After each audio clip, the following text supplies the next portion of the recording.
নমস্কার, আমি অমৃতা চলে এসেছি আমার নতুন আরেকটি ভিডিও নিয়ে। সবাইকে আমার Amrita Singharoy music tutorial and বাণী কথায় স্বাগত। আজ 29শে জ্যৈষ্ঠ, জামাই ষষ্ঠী। আমরা সবাই সকাল থেকেই জামাই ষষ্ঠীর আনন্দে মেতে আছি, কিন্তু আমরা অনেকেই জানি না যে জামাই ষষ্ঠীটা আসলে কী বা এর উৎপত্তি কোথা থেকে এসছে। তাই যদি আপনারা জানতে চান জামাই ষষ্ঠী কী এবং কোথা থেকে এসছে, তাহলে অবশ্যই আপনারা ভিডিওটা পুরোটা শুনুন, এবং যারা এখনও আমার চ্যানেলটিকে সাবস্ক্রাইব করেননি তারা অবশ্যই চ্যানেলটিকে সাবস্ক্রাইব করবেন।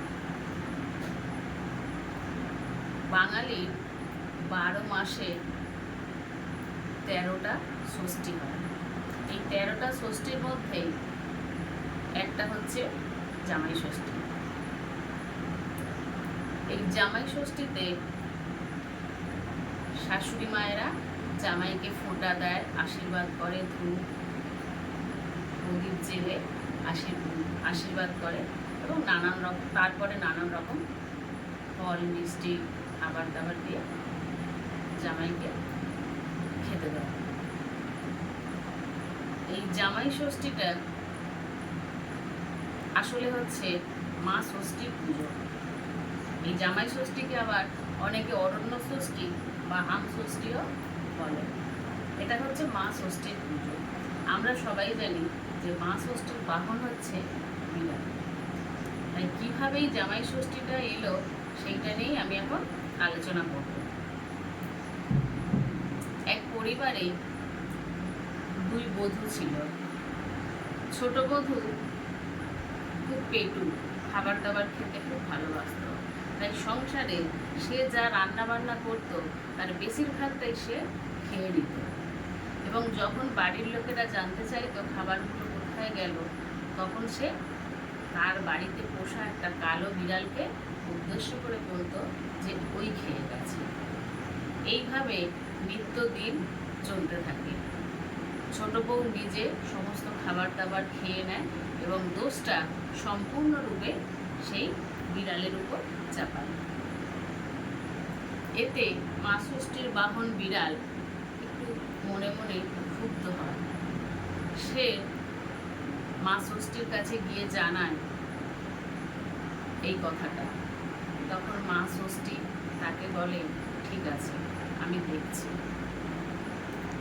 সেই ছোট বধূ ক্রমে 7টা সন্তান হলো, এবং একটা মেয়েও হলো। তার মধ্যে 6টা ছেলে এবং একটা মেয়ে, এবং প্রত্যেকটা ছেলে হয় আর তারপরেই মারা যায়। এইভাবে 6টা ছেলে এবং একটা মেয়ে তার মারা যায় মা ষষ্ঠীর প্রকোপে।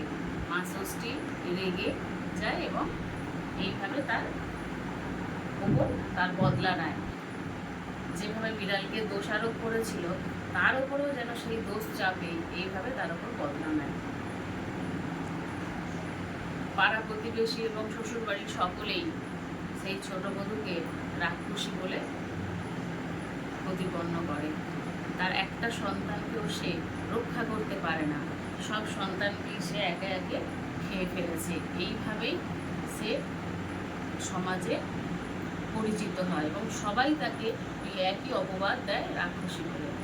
তখন সেই ছোট বউ মনের দুঃখে ঘর থেকে বেরিয়ে অরণ্যের মধ্যে দিয়ে যায়, এবং সেই আম গাছের তলায় বসে কাঁদতে থাকে।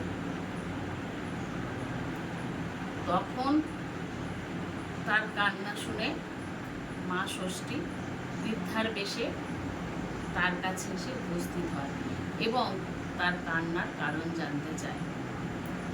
তখন সে তার কান্নার কারণ জানায় যে তার 7 সন্তানকে সে বাঁচাতে পারেনি। এক এক করে সব সন্তানকেই সে খেয়ে ফেলেছে, এবং তাকে সমাজে সবাই রাক্ষসী বলেই চেনে। এই দুঃখ তিনি সহ্য করতে না পেরে অরণ্যের মধ্যে চলে এসেছেন। তখন সেই বৃদ্ধা সেই ছোট বধূকে বলেন, তুমি যখন সংসারে সমস্ত খাবার দাবার খেয়ে আর বিড়ালটার নামে যেমন দোষ দিতে, আজকে দেখো তোমারও ঠিক সেই রকম হচ্ছে। ভগবানের প্রকোপে হয়তো তোমার সন্তানের মৃত্যু ঘটেছে, কিন্তু দোষটা সেই তোমার ঘাড়ে গিয়েই চাপছে। এটা একটা প্রতিশোধ মাত্র। তখন সেই বধূ জিজ্ঞাসা করে, আপনি কি করে জানলেন এত খবর?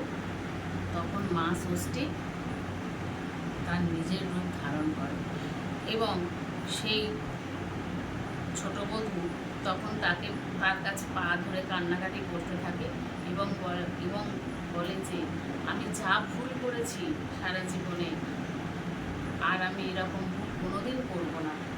আমাকে মুক্তি দাও, আমার খুব ভুল হয়ে গেছে।